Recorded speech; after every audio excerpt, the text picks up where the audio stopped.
আজিৰ ভিডিঅ'টো হ'ল আপোনাৰ দুখীয়াৰ মানুহ কাৰণে।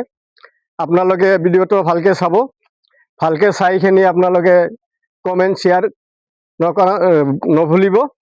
আৰু আপোনালোকে চাওক, পঞ্চায়তত থকা মানুহৰ এটা পুতাকৰ এটা বাপেকৰ পাঁচটা পুতাকে যদি ঘৰ লাভৱান কৰিব পাৰে, আৰু আপোনাৰ দুখীয়া মানুহে যদি ঘৰ নাপায়, কি হল নহলে? ঘৰটো কাৰ কাৰণ আহে? দুখীয়া মানুহৰ কাৰণ আহে না ধনী মানুহৰ কাৰণ আহে? না সম্পত্তি থকা মানুহৰ কাৰণে ঘৰ বেছি আহে? ধনী মানুহৰ কাৰণে যদি বেছি আহে, দুখীয়া মানুহ শ্বেয়াৰ কৰিব নালাগে। আৰু যদি ঘৰটো আপোনাৰ দুখীয়া মানুহৰ কাৰণ আহে, দুখীয়া মানুহ যিমান পাৰে এইটো ভিডিঅ শ্বেয়াৰ কৰি দিব। এইটো আমি নিজে চকুৰে দেখা আছে। এটা বাপেকৰ পাঁচটা ল'ৰা, তিনটা ল'ৰা, ইয়াতে এটা বাপেকৰ পাঁচটা ল'ৰাই পাঁচখন ঘৰে পাইছে।